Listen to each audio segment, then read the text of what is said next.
Fala, meu povo, boa tarde! Que bom ter vocês aqui com a gente nessa tarde, nosso Metanoia. Quero convidar vocês para desde já deixar um like aí, curtir essa live, mandar para outras pessoas. Hoje nós vamos falar sobre a história de vida, sobre o testemunho do nosso Padre Douglas. Está aqui comigo já. Boa tarde, sua bênção, Padre. Boa tarde, Deus abençoe Tiele, Deus abençoe todo mundo. E vamos lá, o programa se chama Metanoia, que significa mudança de mentalidade, conversão. Nada mais justo do que falarmos disso. E nada mais justo do que falar da conversão do nosso padre, que está sempre aqui com a gente, que talvez você nem saiba toda a história dele. Muitos de vocês talvez saibam, mas outros não. Então vamos lá já partir para essa história, depois da nossa vinheta. Roda pra gente.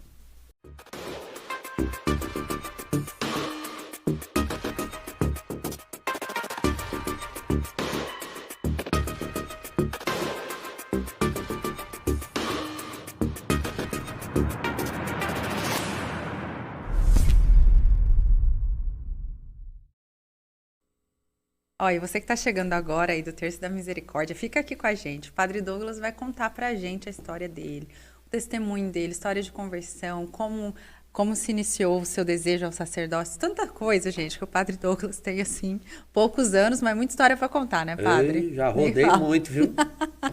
E aí fica com a gente. Vou pedir para você também, já, se você chegou agora, compartilhe essa live, chame outras pessoas para estar aqui com a gente, para que esse conteúdo chegue para mais pessoas, para que essa obra chegue em mais vidas. Se você não é inscrito no nosso canal, também te convido a se inscrever e ficar aqui com a gente.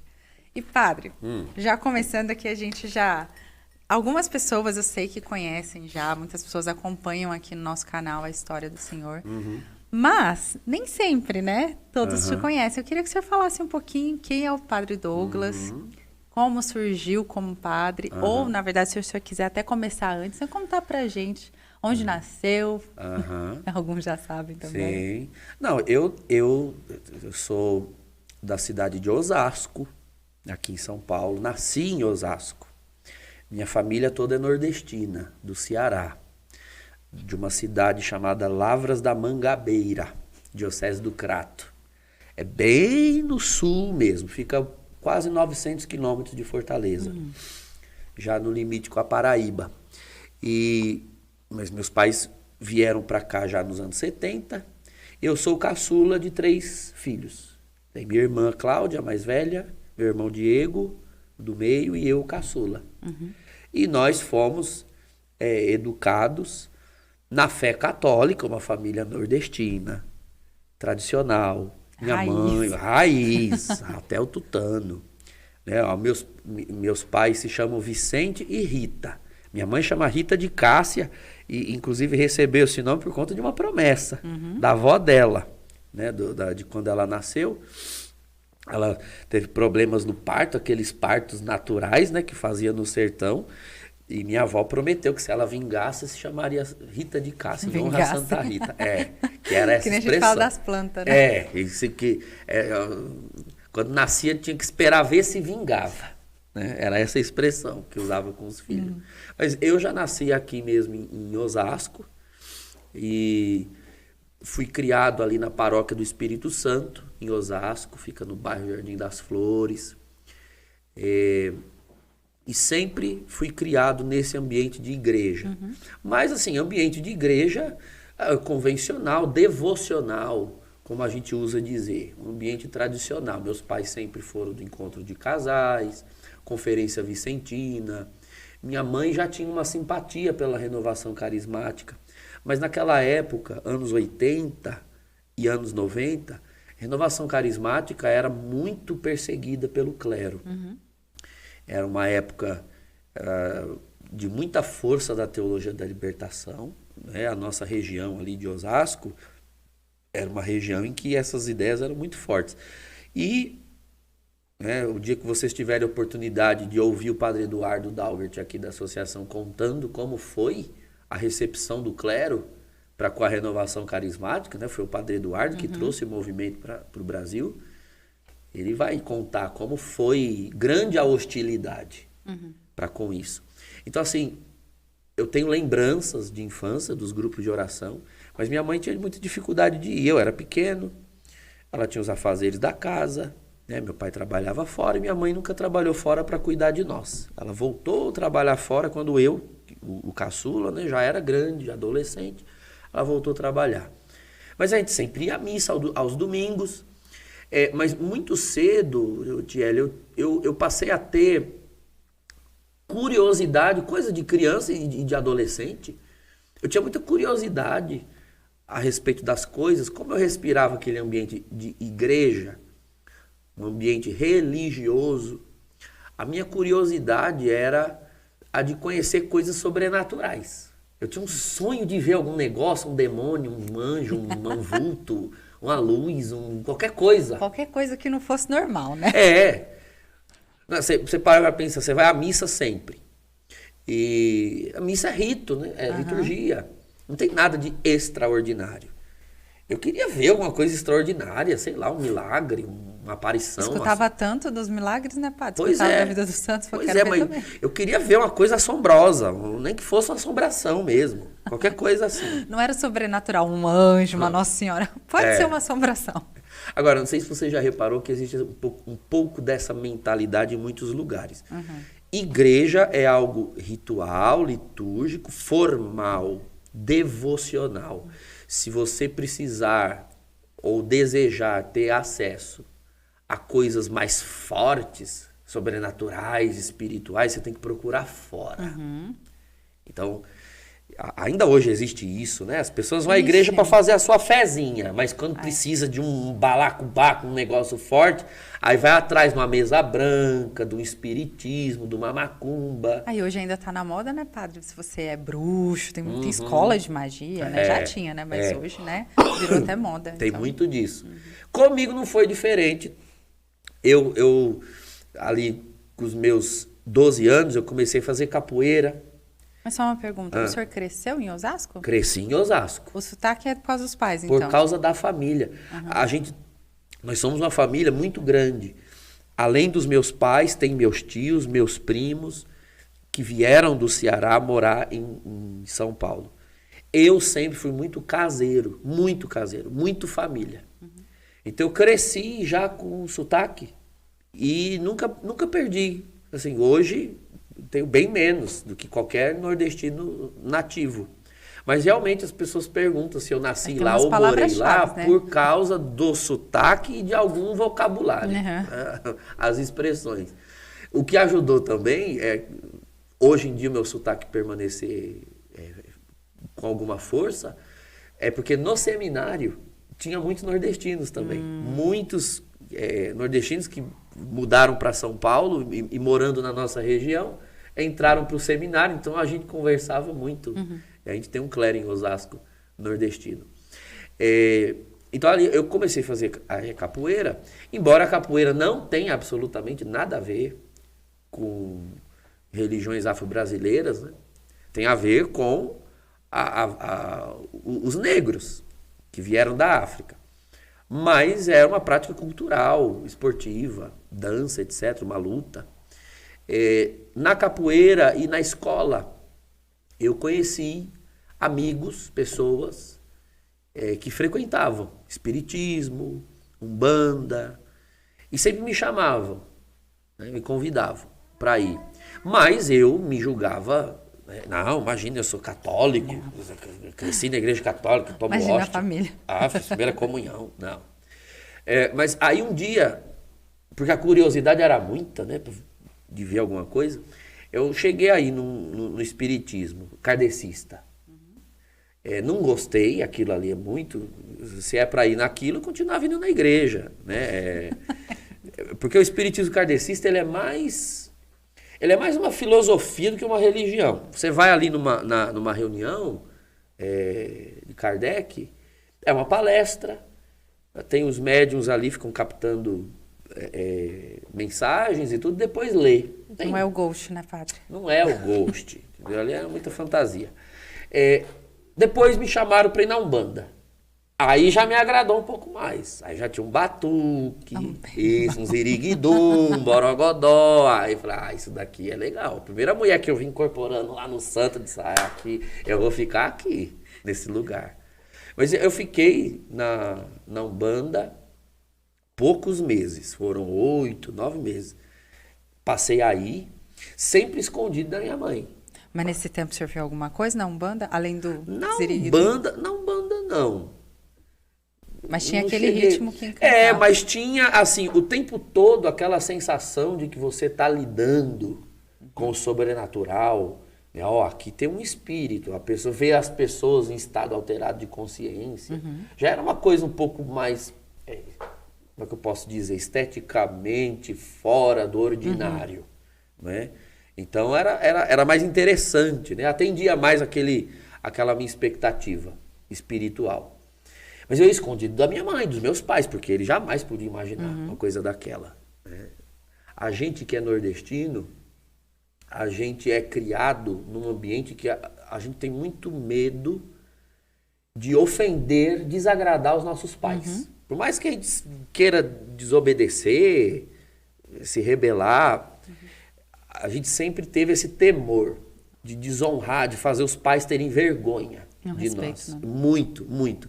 Eu lembro quantas vezes meus irmãos queriam ir pra balada, né, sair, e minha mãe não deixava. Eles brigavam, ia desobedecendo e minutos depois voltava, porque não tinha coragem. Não tinha coragem de estar num lugar sem a permissão dos pais. Isso sempre foi muito forte lá em casa. E isso nunca foi imposto por medo. Realmente foi o respeito que os meus pais sempre inspiraram em nós. Só que eu, Thierry, sempre fui muito ardiloso. Como eu sabia que eles jamais iam dar permissão, então eu ia escondido, porque aí eu não estava com permissão, mas também não estava sob proibição, porque eles não sabiam. Então eu inventava desculpas, sempre muitas desculpas. Como na minha infância eu era muito preso dentro de casa, por conta de um período de síndrome do pânico que eu tive quando pequeno. Então, minha mãe me levou muito tempo para fazer tratamentos, né, terapia. E eu demorei anos para superar esse pânico. Foi dos 8 aos 11. Com 11 anos eu comecei, eu tinha medo de sair na rua, de brincar na rua com outras crianças. A minha mãe às vezes via as crianças na rua, como em casa tinha um quintal grande, ela pedia para virem brincar comigo, porque eu queria brincar com outras crianças, mas eu não tinha coragem de sair na rua. Mas o senhor sabia por que ele pode falar? Sim. Eu, com 3 anos, eu tive um trauma com um cachorro. Assim, Osasco, bairro, tem muito cachorro, esses cachorros de rua. E uma vez um cachorro quis brincar comigo, você imagina, uma criança de 3 anos, ainda mais eu, devia ser a coisa mais linda, branca, pele, leite, pérola, coisa linda. O cachorro queria lamber, brincar, sei lá, pular em cima de mim. Mas eu me assustei, era um husky siberiano, lindo. Né, lindo, mas você imagina, aquele lobão que um husky parece, e começou a latir, né? Pular em cima de mim. E eu lembro que aquilo me traumatizou, perdi sono, chorava, tremia. Então eu tinha medo de sair na rua sem meus pais, não brincava com as outras crianças, porque eu tinha medo de cachorro, de ser atacado. Mas criança é assim mesmo. Eu fiquei assim dos 3 aos 11. E minha mãe via que eu não era igual meu irmão, o parâmetro que minha mãe tinha. Era o meu irmão que era rueiro mesmo. Meu irmão era moleque mesmo. De soltar pipa, de voltar com a chamboca do dedo lascada. A chamboca é a cabeça do dedo. Você vai jogar... A gente fala tampa aqui. A tampa do dedo.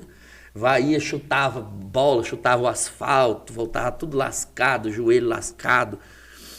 E eu não era assim, porque eu morria de medo. Eu ficava em casa. Então era televisão. Eu ficava lendo enciclopédias que tinha em casa, me entretendo com as figuras. Desde novo já era nerd, né? Era nerd, sempre fui nerd, sempre fui. E aí, quando eu comecei na Umbanda, já escondido, né, dos meus pais, não era difícil inventar desculpa para ir, porque como minha mãe ficou anos preocupada se eu teria um desenvolvimento tal de sair, sabe, de ter uma vida social, quando ela viu ali depois dos 12 que eu queria sair, que eu queria ir para casa dos amigos, minha mãe deixava. Então assim, perguntava. Não, minha mãe sempre deixou, porque era o sonho dela ver que eu tinha uma vida social para fora de casa. O medo dela era de eu não ter isso. Então, meu irmão, minha irmã, não, eu tinha que pedir permissão, tinha dia que ela deixava, tinha dia que ela não deixava. Minha mãe sempre deixava, eu podia inventar qualquer desculpa. Você já ficou tanto tempo em casa, Pois melhor ir, né? Então, Sai. eu paguei a cota de ficar em casa com a minha infância, né? Como meus irmãos não, então tinha lá as permissões a pedir. Então eu ia, eu quero visitar, vou na casa de fulano. A desculpa que eu mais inventava era trabalho de escola, né? Vou fazer trabalho. Que de certa forma eu não estava mentindo, né? Eu ia fazer trabalho. Só não eram os trabalhos que ela achava. E aí eu ia bastante na Umbanda, só que a Umbanda, de certa forma, ela me pesava a consciência. Porque a Umbanda, ela é uma religião sincrética. Tem muitas imagens católicas de santos, de Nossa Senhora, de Cristo. E se reza as nossas orações, Pai Nosso, Ave Maria. E assim, como eu fui criado em lar católico, eu sabia que eu não devia estar ali. Aquilo me pesava a consciência lá no fundinho. Pesava, mas eu aguentava. Porque apesar de ter as orações da igreja, né? tinha as orações da igreja. E assim, eu sempre fui muito descolado para amizade. Eu fiz amizade muito rápido na Umbanda. Já fui acompanhado de amigos de escola. Chegando lá, fiz mais outros amigos. Comecei a frequentar. E o lugar que eu frequentava mais hoje é um prédio enorme, na época era pequeno, mas era a sede da Federação de Umbanda e Candomblé da região oeste de São Paulo. Tem umas 2 ou 3 federações assim por lá. Então o prédio ele era usado para outros eventos que não os de Umbanda, era usado pelos centros de Candomblé também. Então, às vezes, eles iam lá fazer uma reunião, essas coisas sociais, às vezes audiência pública, sei lá, sobre intolerância religiosa, não sei o que, aí usava lá o espaço, aí o povo do Candomblé vinha. E como eu sempre estava por ali, porque eu comecei a fazer as aulas para tocar, para me tornar ogã, a pessoa que toca os atabaques. Como eu sempre fui músico, então eu tinha coordenação motora para tocar. E aí, a primeira vez que eu vi o pessoal do Candomblé chegando no prédio, eu fiquei encantado. Porque assim, na Umbanda, o vestuário é muito simples. Então todo mundo é camisa branca, as mulheres usam uma saia branca simples e os homens calça branca. Mas o povo do Candomblé usa aquelas roupas africanas, turbante, saia rodada, ojá, que eram uns panos que amarram, assim. Quando eu vi aquele povo chegando, exuberante, falei, caramba, que negócio muito louco. O povo, se eles chegavam chegando. Os fios de conta, né, aquelas guias que usa no pescoço, aqueles colares, do povo do Candomblé, eram umas contas enormes, grossas, assim, chamativas. Aquilo me chamou muito a atenção. Aí eu perguntei para quem eu já conhecia, falei, nossa, mas e essas roupas? Eu falei, Candomblé, o pessoal do Candomblé é outro vestuário. Eu lembro que eu fiquei por ali, aí já me apresentei, fiz amizade com um, fiz amizade com outro, perguntei quando que eles tinham, ainda usei a palavra gira, né? Quando que vocês têm gira?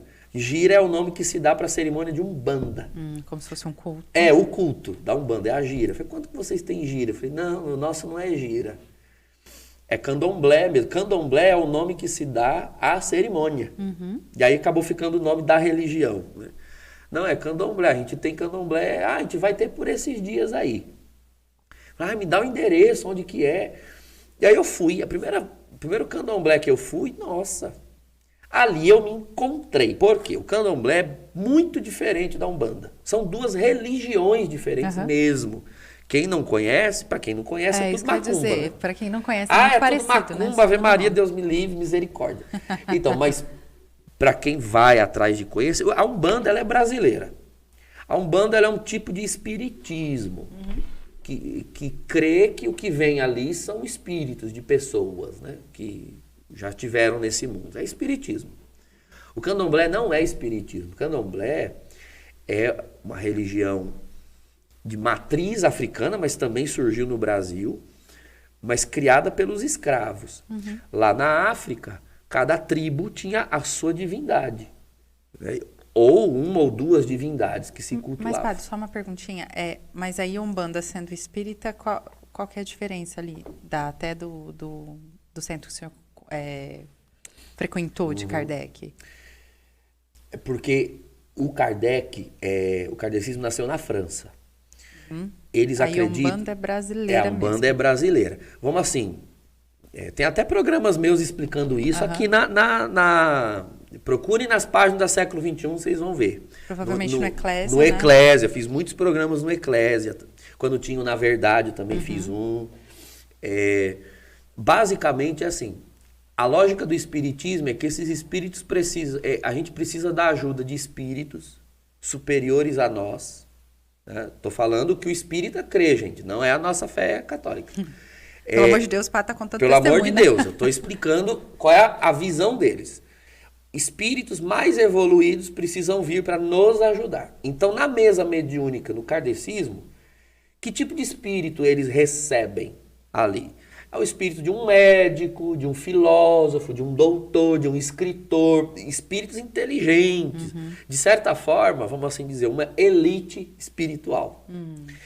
E aqui no Brasil começaram alguns fenômenos, começou no Rio de Janeiro a Umbanda, na cidade de São Gonçalo. Zélio Fernandino de Moraes é conhecido como fundador da Umbanda. Eles começaram, na prática do espiritismo, perceber que outros espíritos, que não esses, geralmente esses do kardecismo naquela época, eram espíritos vindos europeus, do hemisfério norte, porque de épocas da civilização mais antiga, espíritos evoluídos. Mas eles perceberam que outros espíritos também apareciam nos centros, mas não davam oportunidade para eles. Espíritos daqui do Brasil. Então, por exemplo, os índios que viveram aqui, que praticavam pagelança, né, na época do descobrimento ou anterior. Por que esses índios não podem se manifestar? Ou então, aqueles negros que foram mortos nas senzalas, mas tinham sabedoria milenar que trouxeram da África. Então, por exemplo, os índios são chamados caboclos. Aqueles negros que foram mortos no período da escravidão, os pretos velhos. E assim por diante. Então, eles disseram, não, vamos criar um espiritismo no Brasil que dê a chance para esses espíritos pobres, que o kardecismo não recebe. Eu costumo brincar que a Umbanda é a teologia da libertação do espiritismo. É para dar oportunidade para os pobres. Oh, meu Deus. Aí, isso era a Umbanda. Mas a Umbanda é espiritismo, é isso. Então, é algo mais simples, que tem ali toda semana, aquela coisa de passe, consulta, conversar com a pessoa, com o médium. Isso é Umbanda. O Candomblé não é espiritismo. O Candomblé é um animismo. Eles cultuam as divindades que eram cultuadas na África. Então são divindades.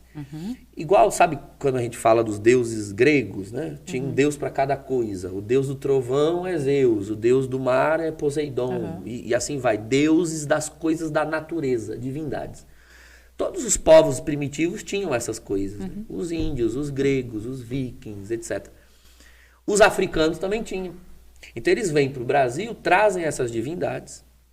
E como aqui eles estavam sob regime de escravidão, eles precisam organizar aquelas divindades, que lá na África tinham cada uma cidade ou uma nação para ter o seu culto. Aqui não. Aqueles negros de várias nações e tribos se encontram cativos numa senzala. Então eles organizam aquelas divindades num panteão, numa coleção de deuses. Né? E começam a cultuar juntos todos os deuses. Isso é o candomblé. Então o candomblé remete a essas religiões tribais, primitivas, são os orixás. Né? Então, não tem nada de cristianismo, absolutamente nada, não tem mistura. Então, aquilo me pesava menos a consciência. Ir para um terreiro de candomblé não tinha imagens, não se rezava Pai Nosso, não rezava Ave Maria. Não é uma religião cristã, em absolutamente nada. Então, eu passei a frequentar o candomblé. Achei um candomblé mais próximo da minha casa, inclusive o candomblé que eu ia era mais perto da minha casa do que a Umbanda, então era mais prático. E o candomblé que eu frequentava era um ambiente assim, muito familiar. Isso é próprio do candomblé. Os candomblés, aquelas festas abertas ao público, são esporádicos. Aquilo ali, uma casa de candomblé tem aquilo ali 6, 7 vezes no ano. Mas as cerimônias do candomblé são ali cotidianas, é um banho que você toma, é uma comida que você oferece, um animal que mata ali aos pés do orixá. Então, era uma coisa familiar. E que eu podia ir de manhã, de tarde, às vezes eu saía da escola, ia para casa do candomblé. Mais prático. Sim, muito mais. Então eu vivia na casa do candomblé, ajudando minha orixá com várias coisas. Ai, o que eu posso fazer? Ai, vai lá acender Exu. Aí eu ia acender, né, acender vela para Exu. Ah, hoje é terça, é dia de Ogum. Vai bater cabeça pro Ogum, pega essa feijoada aqui e arria lá nos pés dele. Então assim, eu amava isso. Eu amava. E realmente, nessas cerimônias privadas, aí sim, eu vi muita coisa. Eu posso dizer que eu vi coisas sobrenaturais, muito estranhas. Então, assim, para aquilo que eu queria, o candomblé... Estava atendido. Meu Deus do céu, eu adorava. Expectativa alcançada. Agora, veja bem, domingo era dia de missa. Oh, meu Deus. Lógico, Tchelle, eu tô contando essa história, você acha mesmo que eu não era católico? Super católico, né, Fábio? De domingo ia na missa. De domingo eu iria. Porque minha mãe sempre dizia: enquanto estiver morando na nossa casa, a gente pagando as contas. E o medo de não ir pra missa? Todos nós. Meu irmão chegava da balada no sábado e eu chegava do terreiro. Aí dormia. De manhã cedo, nós dois ia pra missa. Tinha que ir pra missa porque era uma casa de católicos. E eu era muito católico, você tá percebendo, né? Até porque eu fiz primeira comunhão. A mãe do senhor nem sonhava com isso, né? O quê? Com candomblé na vida. Não, imagina. Como eu era muito nerd, que eu já expliquei, né? Eu lia muito, eu lia Bíblia, eu lia catecismo. Eu conhecia a doutrina. Eu não era um católico ignorante.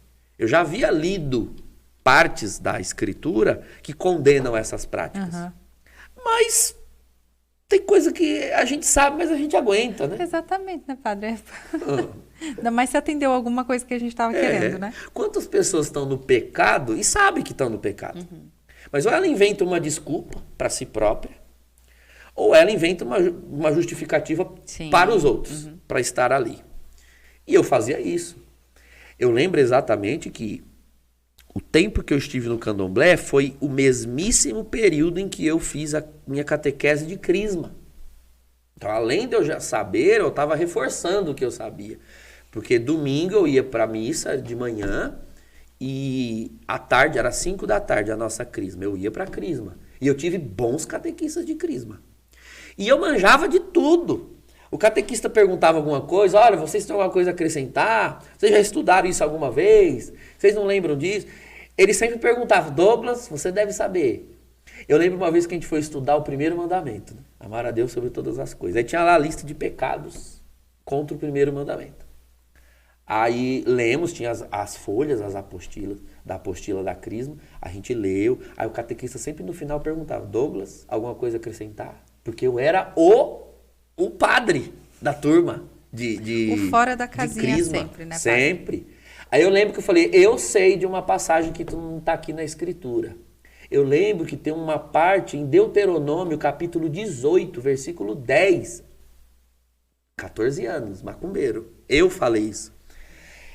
Deuteronômio, capítulo 18, versículo 10, que diz assim: quando entrares na terra que o Senhor teu Deus te prometeu, não se ache no meio de vós quem faça o seu filho ou filho passar pelo fogo, quem pratique astrologia, espiritismo, invocação dos mortos, porque todas essas coisas são abomináveis ao Senhor teu Deus. O catequista olhou para mim e falou: gente, por que vocês não se espelham no Douglas? Olha, o rapaz que lê a Bíblia. Nossa, eu, né? Católico. Sabia tudo, só não praticava, né, padre? Não, segunda-feira, eu lembro que na segunda-feira, isso foi no domingo, na segunda-feira, aí eu fui pra casa do candomblé, fui acender Exu, que era segunda-feira, dia de acender Exu. Aí eu fiquei olhando assim pro céu, falando com Deus, falei: puxa vida, mas minha macumbinha tão bonita, minhas macumbinhas, tia, era linda, minhas macumbas. Mas eu não tô fazendo mal para ninguém. Aí a clássica, justificativa. A clássica desculpa do pecador para pecado deve ser o quê? Matar, roubar. Eu nunca matei, eu nunca roubei, eu não tô fazendo mal para ninguém. Eu era um excelente aluno, tirava nota, meus pais tinham orgulho de mim. que eu tô fazendo de Que errado? mal que eu tô fazendo? Que pecado que eu tô cometendo? Por ir no candomblé. Só que eu lembro que eu falei assim, bom, mas se o senhor acha que é pecado, que eu tenho que sair, o senhor não é Deus? Se vira. Dá teus pulos aí em cima. Olha só. Isso Afrontoso ainda. isso foi lá pro ano de 99. Para editar aqui um pouco a história, que a história é longa, né? Também por curiosidade, você viu que é sempre em convívio com os colegas de escola. Tinha na minha escola alguns amigos que eram evangélicos também. Não tinha só os macumbeiros, tinha os evangélicos.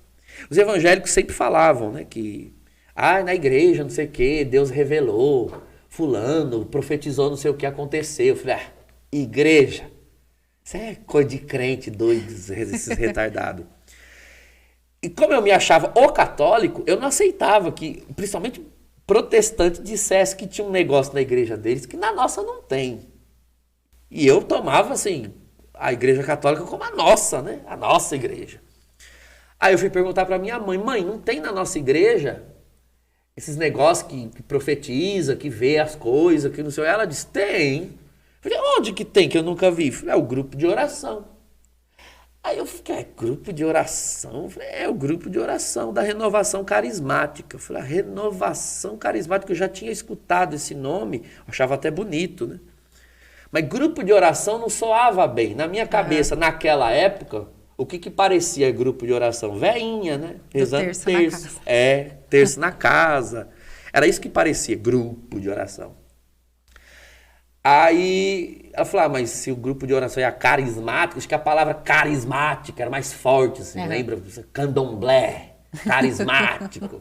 Aquilo me chamou mais atenção. Oh, meu Deus. Aí eu falei, mas onde que tem isso daí? Aqui na paróquia tem. Nessa época o grupo já era na igreja, porque durante muitos anos não podia nem fazer os grupos de oração na igreja, que os padres não deixavam.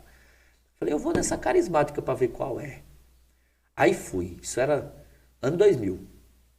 Outubro de 2000. Aí fui, aí louvor, música, aí beleza. Quando esse povo começou a orar, a renovação na nossa diocese, até hoje, ela é muito fervorosa. Mas o povo berra que uma Assembleia de Deus fica no chinelo. É bem pentecostal. Bem pentecostal. Quem entra não sabe se está entrando na igreja católica.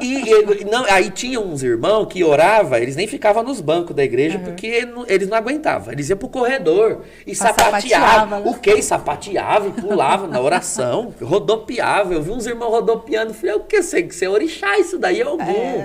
Tinha uma que fazia assim, ó. Eu falei, isso é o Oiá que está incorporada nesse cara. Eu sabia os nomes. E fui embora. Eu fiquei horrorizado com o grupo de oração. Fiquei assustado, fui embora. Aí eu lembro do povo falando em línguas, né? E para eu sair, eu estava na ponta da igreja. Para eu sair, o povo estava orando em línguas. Como eu tinha a mentalidade de candomblé, no candomblé, se uma pessoa está virada no santo, né, incorporada, você não pode dar as costas para ela, sair assim, né? Eu saí no grupo de oração, o povo falando em línguas, eu saí assim, ó, com medo de dar as costas pro Espírito Santo, né? Porque eles estavam incorporados.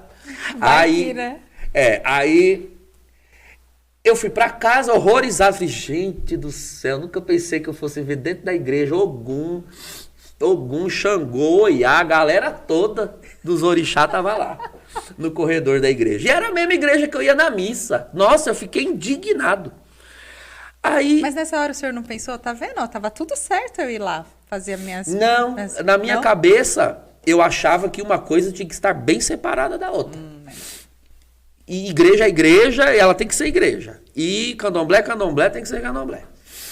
Aí, mas eu queria entender aquele negócio de adivinhar a vida dos outros, que falava que os carismáticos adivinhavam, né? Que revelava. Aí eu falei, mas quem aguenta orixá no candomblé pode aguentar na igreja também. Eu vou de novo nesse grupo de oração. Só não vou rezar igual esse povo nunca, né? Eu dizia na época. Hoje em dia eu berro mais do que eles tudo junto. Aí eu comecei a frequentar em grupo de oração durante um tempo. Isso era outubro, novembro, dezembro, eu ia toda semana. Em janeiro eles começaram a dar os avisos de que em fevereiro ia ter o retiro de carnaval. Fazia um retiro de carnaval aberto, num ginásio. Ia ser os dias 12, 13 e 14 de fevereiro. Tinha só um candomblé na quarta-feira de cinza. Aí eu falei, dá pra eu ir, eu vou no retiro, porque só tem candomblé na quarta, tranquilo. Então assim, na minha cabeça, aí pra ir pro retiro, a essa altura, como eu ia no grupo de oração, uma coisa que eu não gostava era de ficar em evidência. Quem fica em evidência em grupo de oração? Quem não é de lá. Aí todo mundo fica de olho, né? Se Deus tá tocando, se tá chorando, se não tá. Eu não queria parecer que não era do ambiente. Já comprei minha fantasia de carismático. Na época, uma camisetona do coração pendurado de Jesus, tercinho preto pendurado, Bíblia marrom, crucifixo grandão, comprei tudo. Pra ninguém. Já estava vestido já. O quê? Já era Pai de Jesus, irmão, já sabia todo o vocabulário. Amado. Eu achei ótimo isso aí, porque eu sou péssimo para decorar nome, e eu gostei disso na renovação, que ninguém tem nome. Ou é irmão ou é irmã, amado. Tá ótimo. Aí, eu fui pro retiro. Esses retiros abertos, você sabe como é que é, né? Geralmente você chama o pessoal para tocar e pregar. Num dia, convida um pessoal, uma comunidade para assumir um dia, outra comunidade para assumir um outro. Então, eram 3 dias, cada dia tinha um pessoal de fora. E o pessoal dali mesmo da região cuidava de intercessão, cozinha, essas coisas mais práticas. Pregação e ministração, pessoal de fora. Aí eu lembro no domingo, eu lá na arquibancada sentado. Aí uma irmãzinha começou a ministrar oração. Aí no meio da oração, rezando em línguas, ela falou, o Senhor me mostra que aqui tem um jovem. Você frequenta candomblé, Deus está falando. Ele diz para você renunciar, que ele tem uma obra na sua vida. Mas eu já era carismático, Thierry. Né? Eu ia no candomblé. Católico. Não, era católico, eu não fiz primeira comunhão. Todo domingo. Fiz primeira comunhão e a missa no domingo, tomava hóstia, era crismado? Já era crismado, eu tinha crismado 2 meses antes. Confirmou fé ainda. Sim. Aí eu lá rezando junto com todo mundo. Meu Deus, tem misericórdia desse jovem. Toca na vida dele. Aí acabou essa oração no domingo. Quem será esse jovem que faz isso? Imagina, eu imaginei que era um tiro no escuro. Não imagina um jovem que vai no candomblé. Todo jovem deve ir no candomblé. Aí isso foi no domingo. Segunda-feira veio um outro pessoal de fora também, que não estava no domingo. Começaram a fazer as orações. Aí de novo, cara, no microfone. E o senhor tá me mostrando aqui que tem um jovem, um rapaz, que você frequenta um terreiro de macumba. E Deus tá falando que ele tem uma obra na sua vida. Eu lá na arquibancada, meu Deus, o senhor não libertou esse jovem ainda, tem piedade. E todo mundo rezando, berrando. Oi, Jesus. Aí, tá, isso na segunda. Na terça-feira, de manhã cedo, veio o pessoal, era até da Canção Nova na época. Ele pegou o microfone, estava cheio, era o feriado de carnaval, dia 14 de fevereiro de 2001. Ele começou a orar e falou, o Senhor mostra que aqui tem um jovem, um rapaz, você frequenta um terreiro de candomblé, de macumba, Deus está falando para você renunciar, que ele tem uma obra na sua vida. Aí nesse momento Jesus já estava falando assim, mas esse é o filho cara de pau que eu tenho, né? Ele ainda foi mais fundo, ele falou na revelação, Deus já falou com você 2 vezes nesse retiro. E tem mais, se você não renunciar, no futuro milhares vão se perder, hoje você não entende, mas um dia você vai entender. Eu lá na arquibancada, meu Deus, será que esse jovem sou eu? Será? Sou católico? Não, eu imaginava que podia ser outro, tinha tanto jovem ali, não é possível que alguém não fosse no candomblé.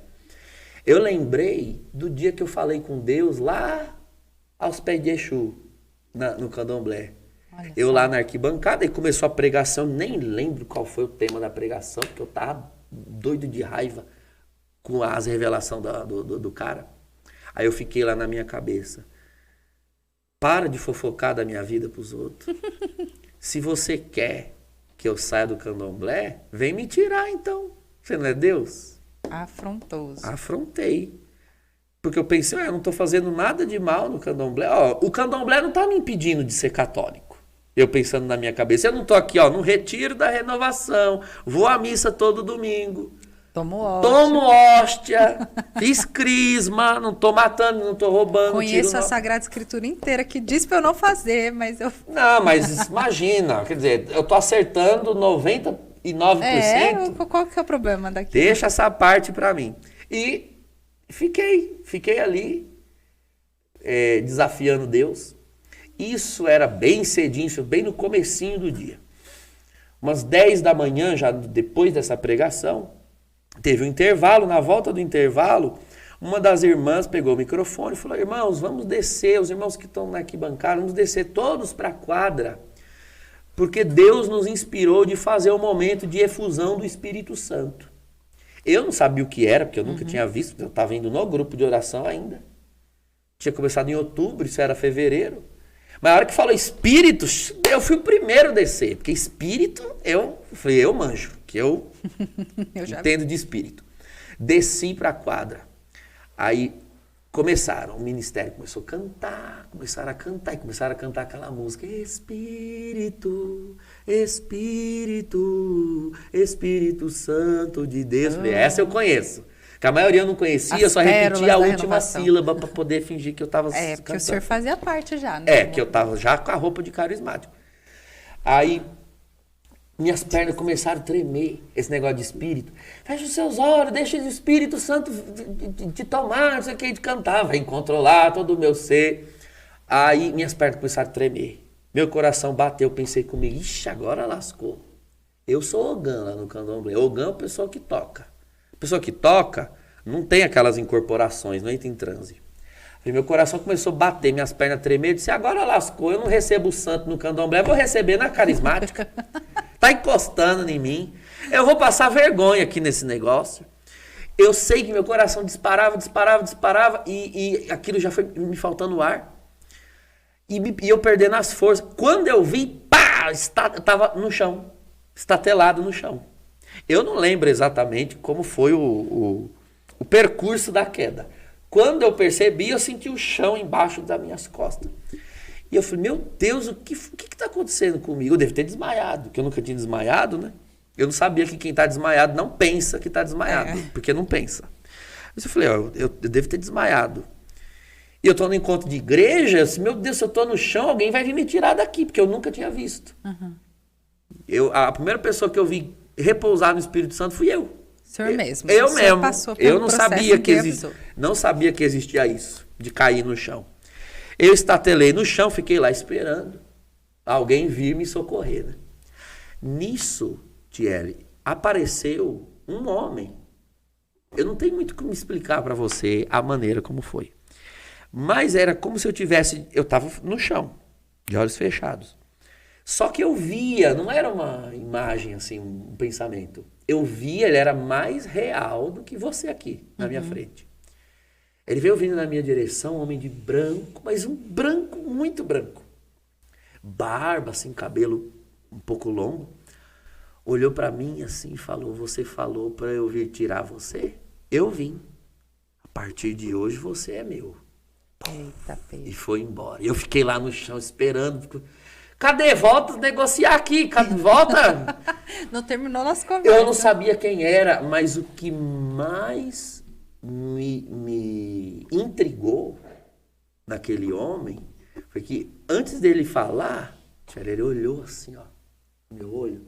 Quando ele olhou para mim, que eu respirei fundo, eu só posso te dizer que quando ele olhou, eu tive, não vou dizer impressão, porque impressão é uma coisa imprecisa. Eu tive a certeza que eu existia. Se um dia eu nasci e eu existia, até ali, eu existia para poder olhar para ele. Eu existia para aquele homem. É como se aquele homem, não sei, ele foi a forma, a régua. Eu fui feito por ele, eu fui feito para ele. E ele podia ter ficado olhando assim para mim que eu... Quanto tempo, se ele quisesse olhar, eu poderia ficar olhando. Para sempre, nos olhos dele. Aí ele falou aquilo, sumiu. Eu fiquei no chão, ainda esperando. E eu ouvindo, né? Tudo em volta, aquele canto angelical em torno de mim. Como eu já estava no encontro fazia 3 dias, tinha muitos cantos em línguas. Então, pensei, o povo está orando ainda, cantando em línguas. Eu lembro que era fevereiro, um calor muito grande. Mas na hora daquela efusão começou a chover muito forte em cima do ginásio, onde estava acontecendo o encontro. E o vento soprava dentro do ginásio pelos vãos, e aquele vento soprava em cima de mim, aquele canto, e eu esperando ver se aquele homem voltava ou aparecia, e eu queria tanto olhar de novo, tanto olhar. Aí quando eu vi que ele não ia voltar, eu pensei comigo, eu vou tentar levantar, eu já tinha até tentado levantar algumas vezes, mas eu tentei levantar, não conseguia, assim, eu mexi a mão, via que eu estava normal, mas falei, eu vou levantar logo daqui antes que alguém me veja. Porque eu estou no encontro de igreja, mas eu nunca vi ninguém cair no chão no encontro de igreja, alguém eu devo estar passando mal, não sei. Aí eu resolvi levantar. Isso era a infusão que tinha começado às 10, foi bem no comecinho, a primeira música, né, do Espírito Santo, eu caí no chão. Mas quando eu levantei, esse ginásio estava muito cheio, tinha mais de 1.000 pessoas, ainda mais o feriado de carnaval, era o dia que mais ia gente. Eu levantei assim, não tinha ninguém no ginásio. Um dos amigos que eu fiz, lá, que era do grupo de oração, tinha botado uma cadeira do lado do meu corpo ali, estatelado no chão, estava me velando, com o terço na mão, rezando ali, me velando. Quando eu levantei a cabeça, ele, aleluia! Glória a Deus que você levantou, achei que você tinha morrido. Aí ele me sentou na cadeira, porque eu não conseguia ficar em pé. Não conseguia, eu estava bêbado, trêbado, quadrêbado, totalmente embriagado, não tinha forças ainda.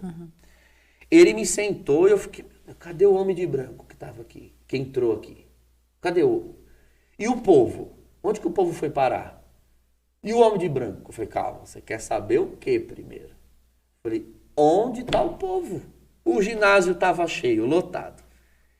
E eu fiquei 10, 15 minutos no chão, o povo sumiu. Aí ele, não, o povo não sumiu, o povo foi almoçar. Eu falei, mas agora é 10 da manhã? Eu falei, não, a infusão foi 10 da manhã. Mas eu fiquei só 10 minutos no chão, 15 minutos no chão, não. Aí ele me mostrou o relógio, era 1 da tarde.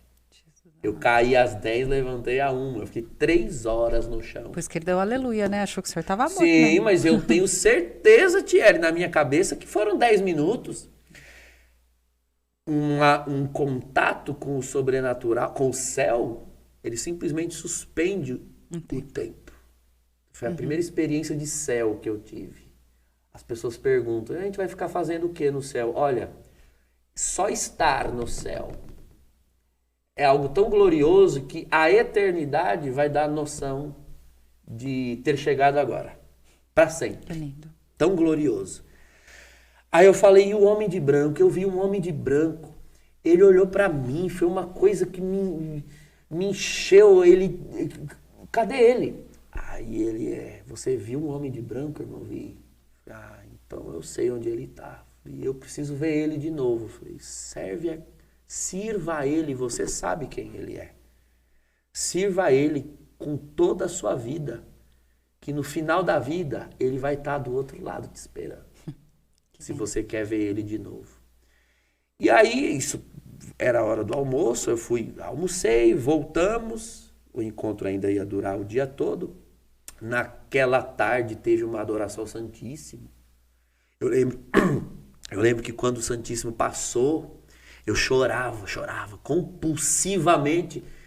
Eu sabia o que era o Santíssimo Sacramento, mas eu nunca tinha sentido aquilo, de ele passar, e eu comecei a chorar. Eu acho que eu chorava mais de raiva porque eu não sabia porque eu estava chorando, do que eu não sabia por que eu estava chorando. Eu simplesmente não conseguia conter. Foram as duas formas como o Senhor me libertou. Naquele repouso e naquelas lágrimas. Eu devo ter chorado há 1 hora sem parar. Eu não parava de chorar naquela adoração. Eu sei que eu cheguei em casa totalmente convencido de que aquele era o meu lugar, aquele era o meu povo, aquela era a minha igreja. E aí eu cheguei em casa, eu lembro dessa cena, né? Eu abri a gaveta para pegar roupa, para tomar banho. Minha gaveta tinha um fundo que era falso, que era muito difícil de levantar, mas eu tinha um esquema ali que eu levantava e eu guardava alguns fios de conta, né? Aquelas colares que eu usava, eu guardava ali embaixo, que a minha mãe não via.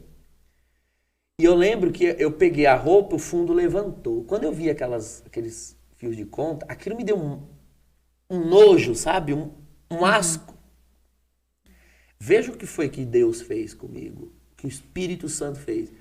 Eu acordei macumbeiro. 6 horas da tarde eu era católico. Eu fui de verdade. Dormir católico de verdade, de verdade. Eu lembro que eu fui, tomei banho. Era terça-feira, meus pais não estavam em casa, eles sempre tinham alguma coisa na igreja. Ou tinham ido sair, era feriado, tinham saído. Como eu estava no encontro, eu cheguei em casa, eu estava sozinho. Eu peguei tudo aquilo, juntei no quintal, queimei.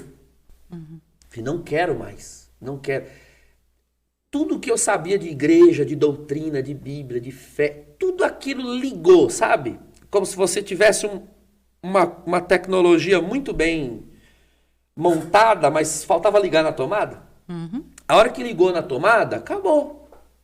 Porque diferente de muitas conversões de pessoas que vêm para a igreja, aí tem que começar um processo de catequese, formação, conhecer a doutrina. Comigo era o contrário. Eu tinha já tudo isso, só não tinha uma experiência profunda. Quando eu adquiri a experiência, pronto. Eu era um católico pronto. Pronto. Tanto que isso foi em fevereiro. No mês seguinte, eu já estava servindo no grupo de oração. Como eu era músico, já tinha tocado em missa, já tinha tocado nos encontros, os pós-encontros do ECC, como meus pais eram de lá, às vezes eu ia para tocar. Então o pessoal da igreja já me conhecia como músico. Já comecei como músico no grupo de oração. No mesmo ano eu já estava ministrando louvor, fazendo pregações. E eu já era servo de Deus. Claro que eu tive, assim, amigos muito queridos no candomblé. E pela história, você tá vendo que eu não deixei o candomblé porque alguma coisa lá me tenha feito mal, ou eu tenha sofrido alguma decepção religiosa. Não, eu saí do candomblé no momento em que o candomblé, para mim, era agradável. Eu estava no auge do meu candomblé. Eu saí porque, para você deixar uma coisa na qual você está no auge, só se algo muito superior àquilo vier. E realmente, para quem foi parar no candomblé porque tinha o desejo de viver uma experiência espiritual e sobrenatural, você quer mais sobrenatural do que olhar nos olhos do verbo de Deus. Ele olhou nos meus olhos, eu olhei nos olhos dele e acabou. Aliança para toda a vida. E esse olhar te acompanha sempre, né, Padre? Eu procuro aquele olhar, Tiele, cada vez que eu levanto o corpo de Nosso Senhor na hóstia consagrada, eu fico procurando. Eu sei que ele não vai... Ele está velado. Aquela palavra desse irmão, né? Ele estará te esperando do outro lado da vida. Eu tenho essa convicção. Não fico esperando mais nenhuma manifestação mística para ver Jesus. Eu sei que ele estará me esperando do outro lado desta vida. Que lindo. Eu creio nos sacramentos, eu creio na fé da igreja. Eu não preciso mais ver nada para crer. Ter visto por segundos uma única vez é um combustível suficiente para te levar até o fim. Até o fim. Isso era 2001, então eu já estava ali servindo, na renovação, também na paróquia. Eu gostava muito de liturgia, porque você veja que, como eu fiquei muito tempo no candomblé, ele é uma religião muito ritual. Essa coisa de ritualidade, isso eu sempre amei. Mas agora, como católico convicto, eu queria estar perto disso. Então eu comecei a trabalhar na sacristia da paróquia. Era eu e mais outras 4 pessoas, a gente era sacristãos, organizava as coisas para missa, abria a igreja, aquela proximidade com o altar, com o culto. Ali, uns 2 anos depois, eu comecei a sentir o chamado para ir para o seminário, que essa já é outra história, longa também. Mas não foi assim. Me converti e já resolvi ser padre. Eu vim pensar na vocação sacerdotal uns 2 anos depois disso. A minha preocupação não era ser padre, minha preocupação era ser um bom cristão, um servo de Deus fervoroso. Ou seja, a gente tem mais história para contar do padre, né, padre? Não acaba aqui não, mesmo porque são muitos anos de vida com Deus, de conversão, e a conversão, claro que eu sei que ela é diária, mas uma história linda aqui pra gente, muito, muito gratificante saber que o senhor está aqui com a gente, que a Rede Século XXI tem o senhor com a gente aqui para dar não só o testemunho, mas tudo aquilo que o senhor adquiriu durante esse tempo, né? Que o senhor adquire com a sua inteligência também, né? Mas o Padre Guido sempre fala da questão, né, de quando a gente ama, o conhecimento só aumenta o nosso amor, né? Por aquilo que a gente acredita. Então, conhecer a Deus também é amá-lo, né? Então, assim, eu fico muito feliz, de verdade, o senhor ter aberto seu testemunho pra gente. Outras oportunidades virão, não para usar só da sua cabecinha, entende? Porque a gente usa bastante da cabeça dele inteligente, né? Mas usar também da sua vida, do seu testemunho, tudo que o senhor traz, viu? Muito obrigada. É a primeira vez que eu conto aqui na Século XXI. Né? Eu já estou há alguns anos na casa e é uma boa ocasião para dizer, para quem está nos acompanhando, que isso é o cristianismo. O cristianismo é uma experiência, é uma pessoa. Exatamente. Eu costumo dizer sempre, nós temos uma doutrina, mas nós não somos uma doutrina. Nós temos ritos, mas nós não somos um rito. Nós somos o corpo de uma pessoa, Jesus Cristo. É uma experiência com Ele. Então, quando você estiver aí preocupado, né, tem até uma pessoa, o Ângelo escreveu aqui, né, pedindo oração pela conversão de uma pessoa, que vai à missa de manhã e no budismo à tarde para encontrar paz. Olha, ore, reze. Peça a Jesus que com a sua graça encha do Espírito Santo essa pessoa, porque trata-se de experiência. Não há nenhum argumento humano que pura e simplesmente consiga dissuadir as pessoas dos seus erros. E o senhor pode falar isso com propriedade, né? Porque todo conhecimento o Padre Douglas tinha. Mas foi quando ele experimentou esse Deus apaixonado, né, Padre? Que com certeza ele te olhou com um olhar apaixonado, assim. E é isso que nos converte verdadeiramente. É isso que atrai nosso coração para Deus, que foi o que o Padre falou. O senhor deixou tudo aquilo que era bom, que estava gostoso, de coisas legais, até que o senhor encontrou. Por quê? Porque é essa... Nossa, isso é tão bonito, porque aí é a palavra. Aquele que encontrou o tesouro vende tudo que tem. Vende tudo. É lindo isso. Quando eu leio esse evangelho, eu imagino, vende tudo que tem para adquirir o tesouro que está no terreno. Esse tudo que tem, com certeza, também eram coisas de valor, de certo valor. Mas igual a esse tesouro, não. Com certeza não. Não se compara, de nenhuma forma. Você sabe, Thierry, que depois que... eu contei esse testemunho, já contei em outros lugares, e ele está aí nas redes sociais. Muitas pessoas, também frequentadoras de religiões de matriz africana, me procuram, ainda hoje, com o sentimento de que estão lá afetivamente, é um lugar bacana, tem amigos, pessoas de um coração maravilhoso, coração grande, pessoas, né, que amam o próximo, etc., fazem boas obras. Mas a religião em si já não as está preenchendo. E aí eu digo para elas, dê o passo. Dê o passo. Porque às vezes elas pensam que para a gente se tornar um bom cristão, a gente precisa ter um ódio dessas práticas. Não se trata de ódio. Eu não tenho nenhum ódio. Nem do candomblé, nem das pessoas que estão lá. Eu simplesmente não creio.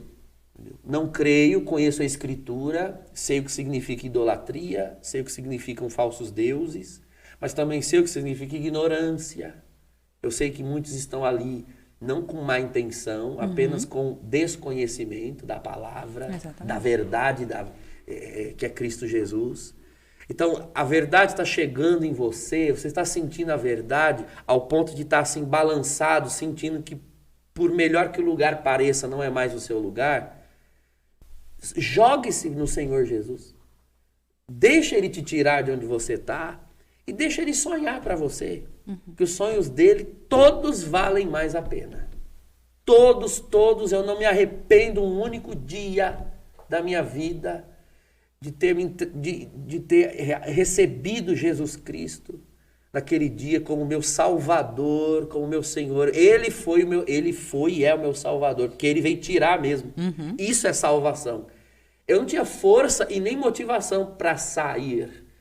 Não tem problema. Salvação é isso. Você não tem força e motivação, poderoso é Ele para tirar Exatamente. você. Ele pode fazer qualquer coisa nas nossas vidas. Ele pode. Eu acho que o meu único desejo agora, diante do testemunho do Padre, para a sua vida, para a nossa vida, é que esse Senhor alcance os nossos corações. Glória a Deus. Que esse olhar apaixonado de Deus por cada um de nós alcance agora o teu coração, alcance a tua vida, alcance essas pessoas que aqui estão pedindo oração por outras pessoas que podem viver algo do tipo, mas que o nosso coração esteja muito mais nessa experiência verdadeira e viva de que Cristo é nosso Senhor. Não só através do conhecimento, porque isso toca profundamente saber que o Padre tinha todo esse conhecimento, mas não tinha aquela experiência real de Cristo como Salvador, de Deus como seu Senhor. Então, a única coisa que eu peço aqui, até nesse final aqui de live, pedindo por você, pela sua família, e olha, voltando ali no começo, quando eu falei, compartilha essa live, compartilha porque esse testemunho precisa chegar a outros corações, outras pessoas que talvez estejam necessitando de ajuda, necessitando de oração, que conhecendo o Padre Douglas também, a história dele, podem se, de alguma forma, se identificar e ver ali uma fonte também. Então, eu peço a você que compartilhe essa live, marque outras pessoas, manda aí no seu WhatsApp para alguém, fala assim, olha esse testemunho.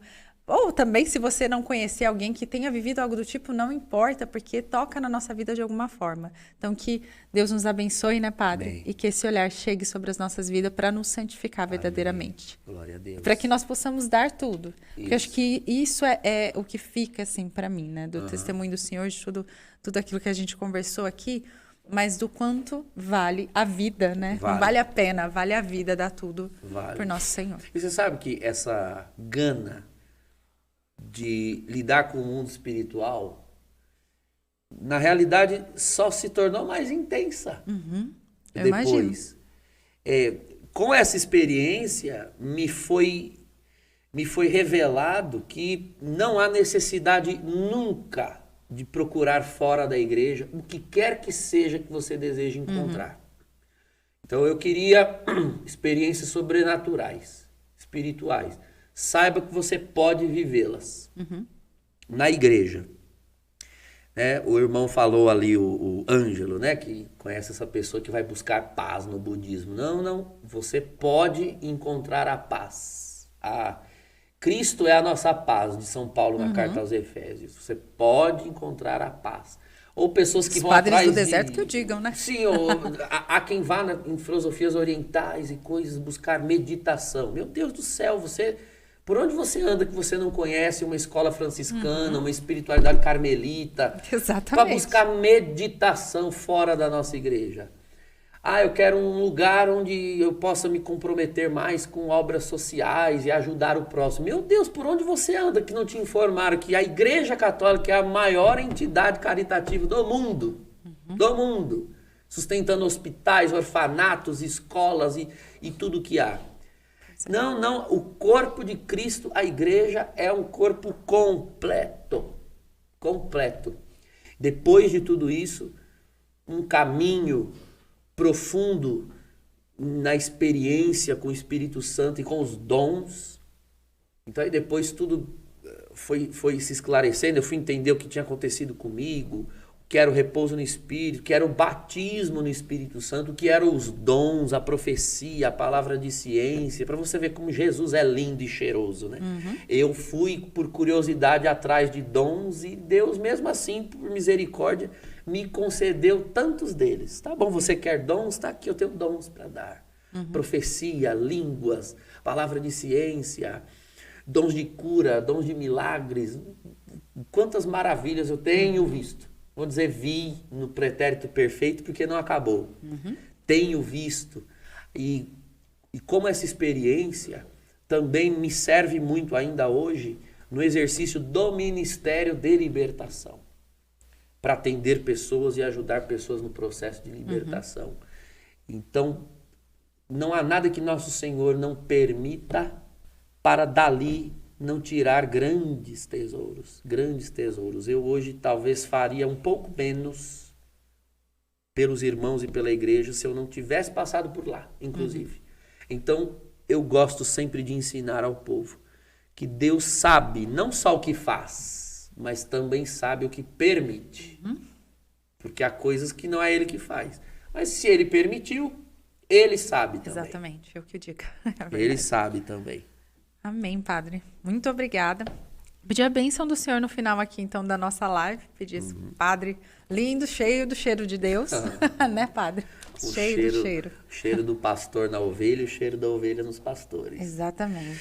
Senhor, meu Deus, eu agradeço a oportunidade de falar do teu evangelho, das boas novas que o Senhor tem feito não só nas nossas vidas, na minha, na da Tiele, na de muitos que estão nos acompanhando, mas agradeço também de poder orar nessa hora por quem nos acompanha, quantas intenções colocadas aqui no chat, pessoas que necessitam de conversão, que ainda ignoram, Senhor, a tua palavra, o teu evangelho verdadeiro, a sã doutrina.